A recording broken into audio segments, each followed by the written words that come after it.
Readers Entertainment Radio presents Booklights with your host, author Lisa Kessler. Booklights, where we're shining a light on good books. Hello, everyone. Happy New Year. I can't believe it's 2023. What happened? Where did 2022 go? Anyway, I'm so glad that you guys are here. And it's been a couple weeks because I got really busy at Christmas time, and now it's the New Year. So I'm very excited that you're all back and ready to do some reading and meet some new authors.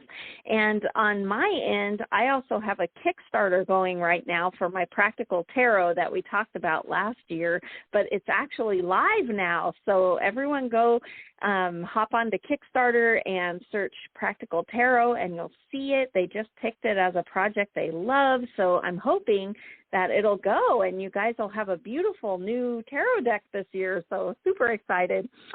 But back to books. Today we have on Katelyn Marie Peterson, who you guys are going to love. She's such a sweetheart, and she has some new romances out there for you to discover. And if you haven't read her yet, I'm going to read her bio here so you can get to know her. Katelyn Marie Peterson graduated from Southern Connecticut State University with a bachelor's degree in journalism and writes freelance pieces for various newspapers.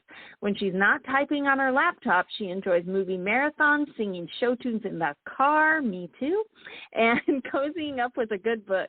Katelyn resides in Connecticut with her husband and 2 children. She's a stay-at-home mom with a passion for romance, and you can find out more at her website. I did put a link to her website right there on the Blog Talk site, so if you're listening live or if you're listening later, you can click that link anytime and check her out and see what she's working on. I think she has a newsletter there too that you can subscribe to. And so I don't want to delay any more. Are you there, Katelyn? I'm here. Hi, Lisa. Thanks so much for having me. Hi, thanks for coming on today. I'm so excited to chat with you. How freezing is it up in Connecticut? Yikes. It's definitely cold. We're wearing layers right now. When does it warm up there usually?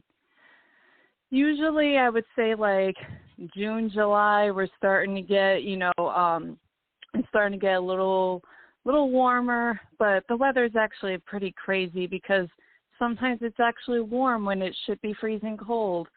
I think a couple of weeks ago it was almost in the 60s. So it's actually pretty unpredictable.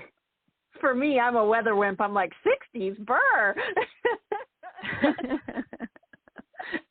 I don't know if I could hack Connecticut. It could definitely be challenging. You never know what you're really supposed to wear or not.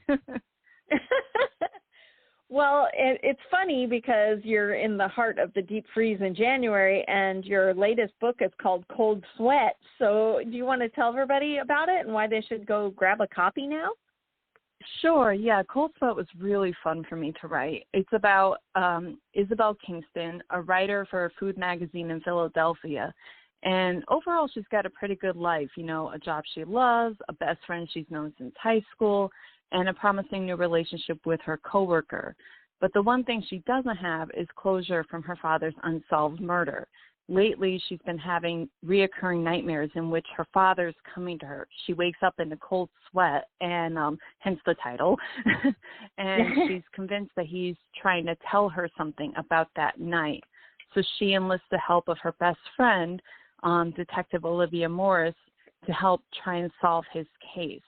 And in addition to the nightmares, she's been assigned by her boss to write a profile on a famous restaurateur who happens to be her ex-boyfriend and former love of her life. So between the nightmares and the profile assignment, her life gets increasingly complicated. And as the story unfolds, you find out that her search for justice may just end up costing her her own life as well as her chance for love. Oh, I love that. I'm a sucker for a good, thriller twist there. So yeah. What are the dreams? Is she psychic? Is that the paranormal angle? That's the paranormal angle. Yeah. She's not psychic, but she is definitely having nightmares where her father's ghost is coming to her. And she was not there when he was killed that night 7 years ago. But in the nightmares, she's with him when he is murdered. And he's dying in her arms and whispering something to her. And at first, she doesn't know what he's telling her. But as the story unfolds, it becomes more and more clear, like he is trying to let her know what happened that night. Okay. And she's a journalist, right? How much of you is in her, do you think? Oh, definitely. I definitely try to add a lot of myself to that character, so I can almost kind of relate. And the funny thing is, the profile assignment that she receives, I actually did write a magazine profile assignment on two brothers. They were they had an Italian restaurant that they were opening. So I think I kind of, maybe not even realizing it, that was kind of my inspiration. And it's kind of cool because in the book, I actually write the profile for this fictional character that she's been assigned to. Oh, fun. Yeah. So when people read it, they'll get to know you a little better too. Yes. Yeah, I think so. Like I definitely I noticed that her personality, I wrote it kind of similar to mine, kind of mild-mannered, but, if push comes to shove, she'll stand up for herself. She'll kind of fight back if the situation calls for it. Nice. Well, and this is your second book, right? You have another romance out. Do you want to tell everybody about that one? Sure, yeah. So the first book that I wrote, it's called California Betrayal, and it's a little bit different than this one. There's no like murder mystery or anything like that. What it is, it's about a young woman, Shay Collins, and she is returning to California for her brother's wedding, but she's reluctant to do so because she has a very dysfunctional relationship with her mother, and she's kind of hesitant to see her. And when that story unfolds, the romance behind it, she's reuniting with someone she had a crush on in high school. They were best friends pretty much, and he's her brother's best man.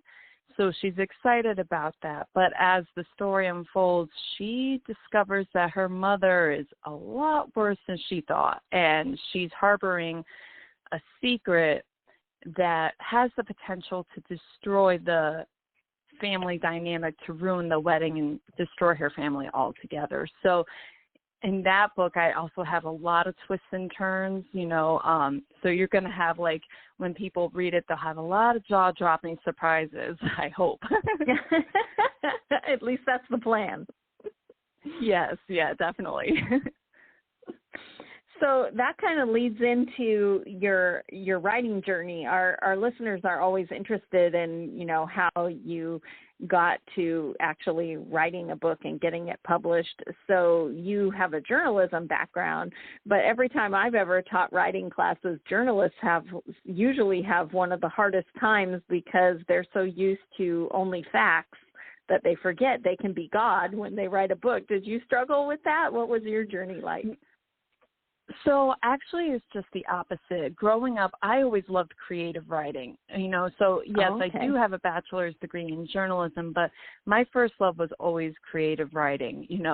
I loved playing with different words, and I liked that, seeing how just a few simple sentences could become paragraphs, and those paragraphs could turn into pages of a really great story. So, after I graduated from college, I did write a bunch of freelance pieces for local newspapers, but I had a really difficult time finding a full-time or even part-time job in that field.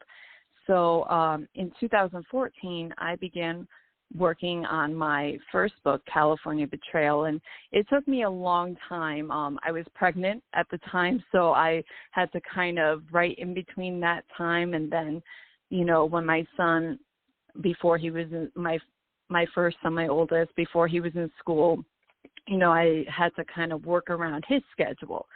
So it took me 6 years to actually write the book. And then over a year of reaching out to agents and publishers and that's when I found TWB Press.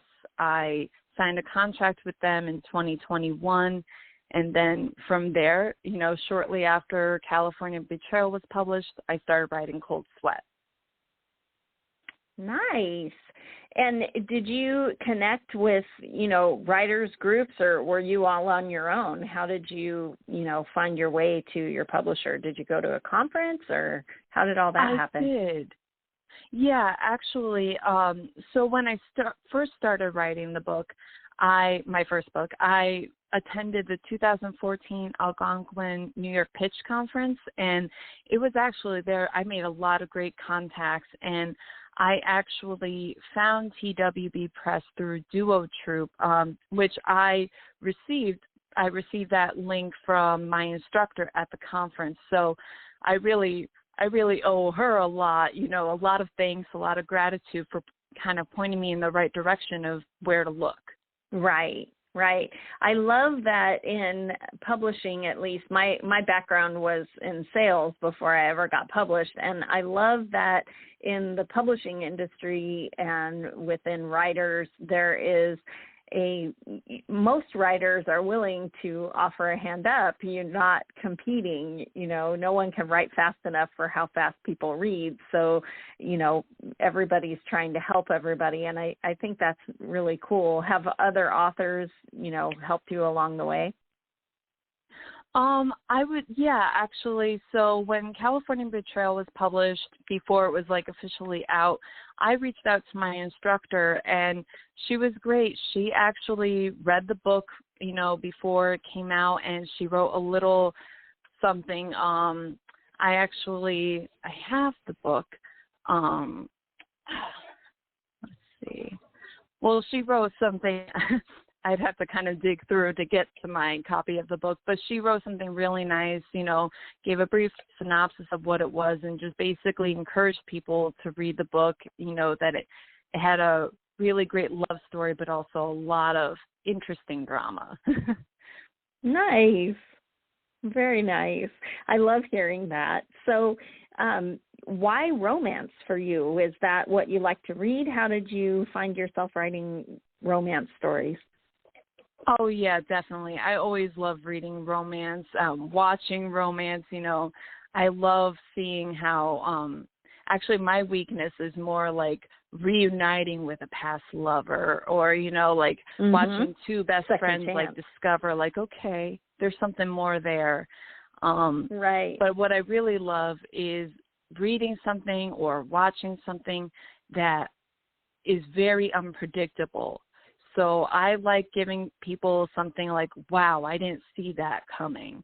That's my weakness. So I try to give that to people. And I would say I really like a lot of mystery too. So that's where the inspiration came from with Cold Sweat. Okay. And when you're writing, what's your process? Are you a big time plotter, plot it all out, or do you like to just, write by the seat of your pants and see where it's going to go? Funny. So I'm very anal retentive. I like to have everything planned out. So I come up with a basic idea, but I really have the beginning, middle, and end all planned out. Once I have okay, I think this would make a good idea. Then I start planning it out, beginning, middle, and end. And I will find myself, even when I'm closing my eyes at night, actually writing an idea, okay, now I got to get this on paper the next morning. I love it. I'll write a checklist. Yeah. I can't really turn it off. I'm always. I'm more of a pantser. I know the beginning and the end, but I don't know how I'm going to get there. But I have had writer friends who are so detailed in their plots. One had colored note cards for plot tension, emotional arc, all these different things. And I would look at it and go, oh, I'm getting hives. How can you write with it so planned out? But are you that detailed? Do you have Post-its on your wall and everything to keep everything in the right order? I wouldn't say I'm that detailed, but I have it all in my head. So, and I don't know how I'm able to remember exactly where I want to go with it, but I do somehow. And then I kind of like make a checklist as I actually get further in the writing process. So I'll make a checklist of what I want to add, maybe delete, or, kind of just reword.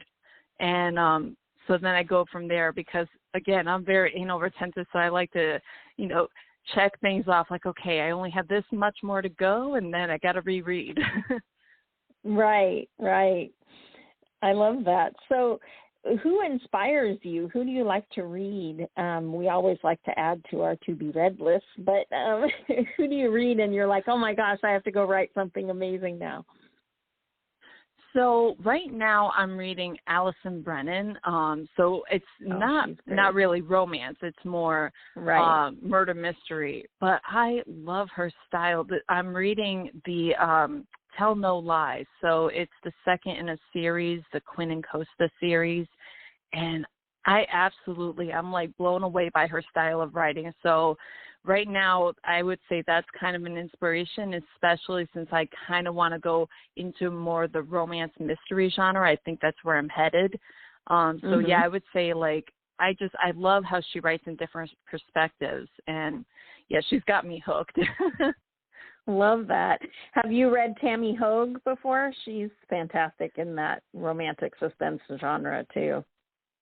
I haven't, but I'm adding like a lot of books to my TBR list. Like, it's just a matter of when I have the time, because if I'm not writing, I'm getting prepared to leave to go get my kids from school. So I go right from one school to the next school. Then I come home and, the chaos ensues. Yes. Yes. I remember those days writing late at night after everybody's asleep. Yeah. So what do you like to watch? Everybody likes to binge watch and things, and are there certain shows that you like to watch that make you go, ooh, I'm gonna do something like that next time? Oh, absolutely. So I watch a little bit of everything. Right now, my husband and I were binge watching Criminal Minds, which is really dark. I don't know if I would ever write anything that dark, but that's something we're definitely watching right now. But I also watch doctor shows. Like I watch The Resident, and there's a lot of romance in that as well. But it's a really, really good show. So there are a lot of different shows. I haven't even heard of that one. I'll have to find it. I used to love ER. Yeah, it's almost similar if you've seen New Amsterdam. It's kind of got like a little bit of that vibe to it, but it's a really good show, and it's in its 6th season actually, yeah. And I always have to watch it. Like I can't not watch it. I've rewatched certain episodes too because it's just that good. Wow. Okay. I'll have to look that up. I used to watch back in the day. I loved ER and Chicago Hope, and I kind of fell out of medical shows after that, but that sounds great. Oh yeah, definitely. And it's more like, it's not even too heavy on the romance either. It's like, yeah, they do have relationship storylines, but it's really focused on like the doctor-patient interaction and the cases, and they try to have like unique cases there. So it's really interesting. Okay. What about like rom-com movies and stuff? Are there certain ones that are your go-to to get in the mood for writing some romance? I wouldn't say I have any go-to movies. I would say I'm a person of repetition. So if I find a movie that I really like, I'll rewatch it. It doesn't really matter how many times. I know I really like Miss Congeniality actually. So I guess that kind of goes into what I'm kind of writing. Got the little bit of everything in there. Yeah, romance, some mystery. Yeah, and Legally Blonde. That's another one that I listen to that I've watched a lot. So but a lot of times I have to be careful of what I watch too. I have to make sure it's appropriate enough for my kids. I don't want them repeating something in school that maybe they shouldn't be. Right, going to school and dropping some words they're not supposed to know.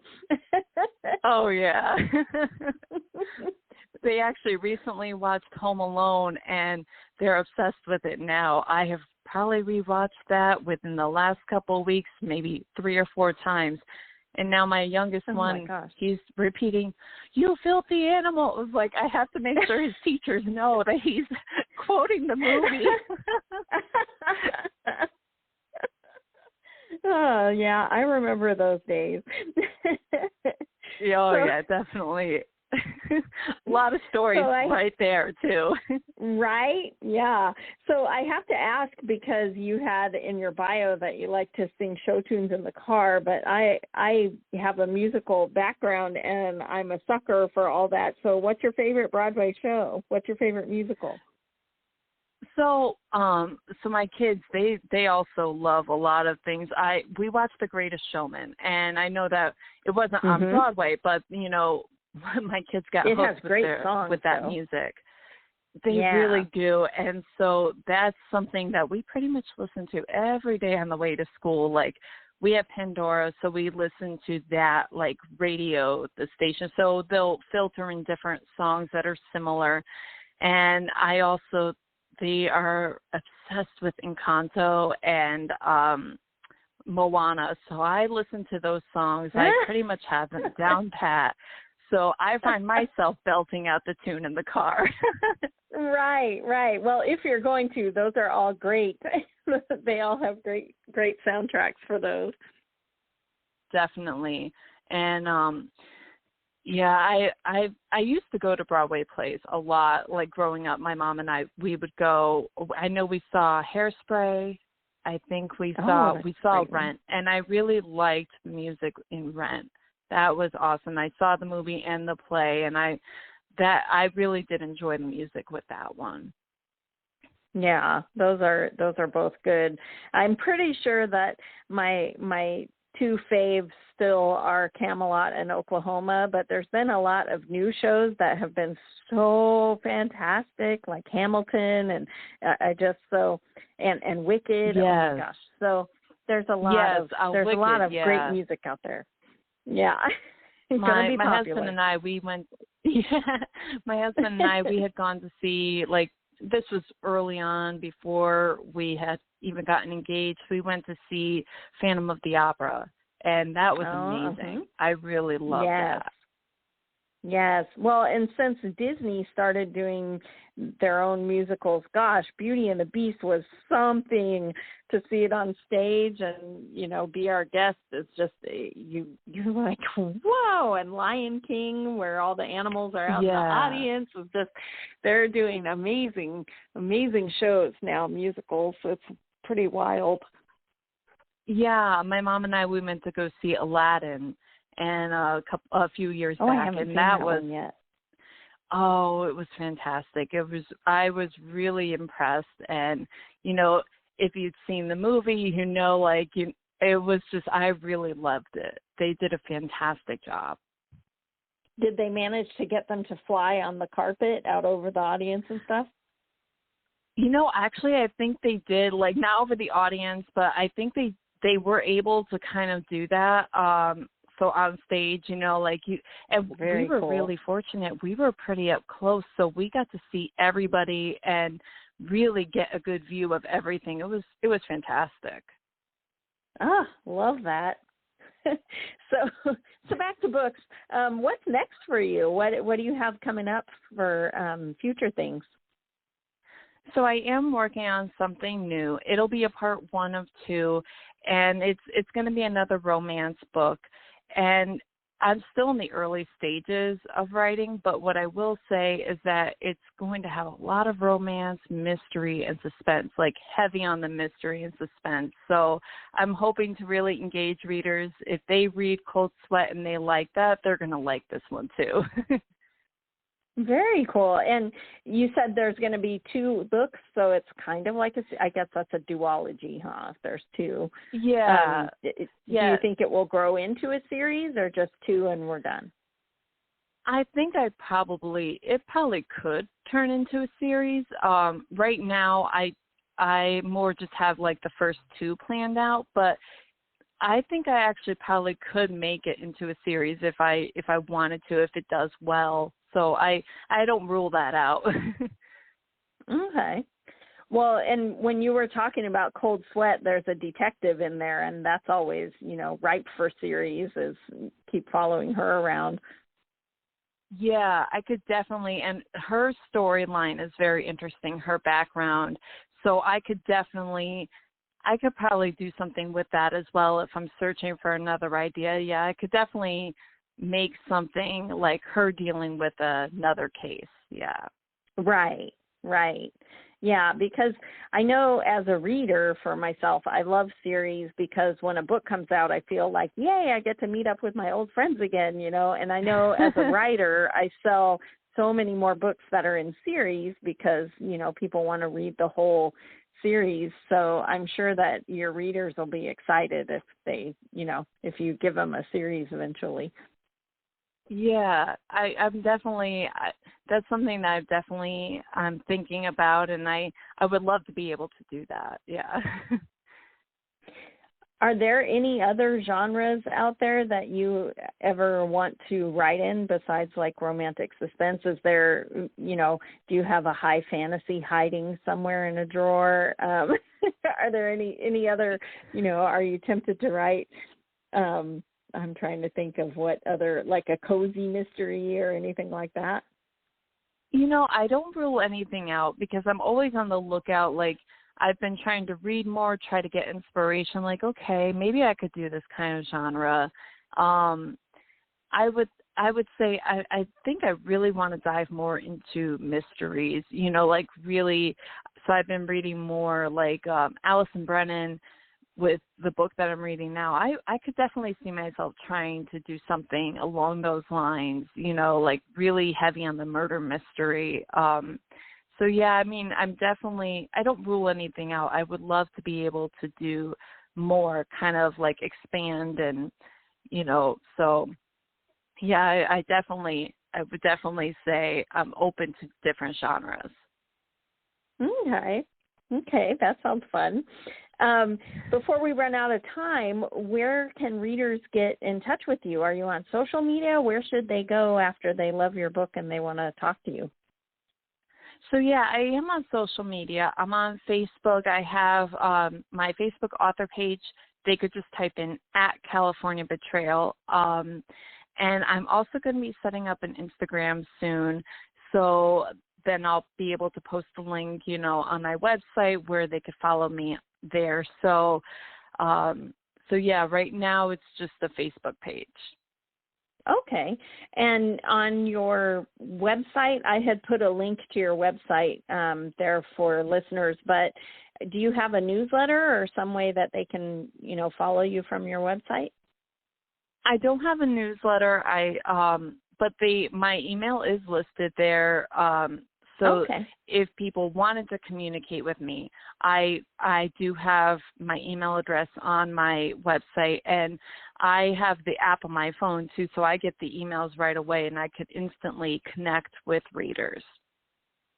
Okay, that sounds great. So for anyone who's listening, head over to Facebook and look up California Betrayal for Katelyn's Facebook page. And on her website, you can check out her email and send her a little note, because anytime that you write an author a note, you have no idea how much it makes our day. And sometimes people are having definitely. a really tough writing day, and you get an email from a reader, and you're like, oh, that's why I do this. So don't hesitate to send a note to your favorite author. Oh, yeah, definitely. I welcome it. There we go. Well, thanks so much for being here today, Katelyn. It was great chatting with you, and good luck with Cold Sweat, and can't wait to hear what your third book turns into. Thank you so much for having me. I had a great time. Okay, we'll talk to you soon. Thank you.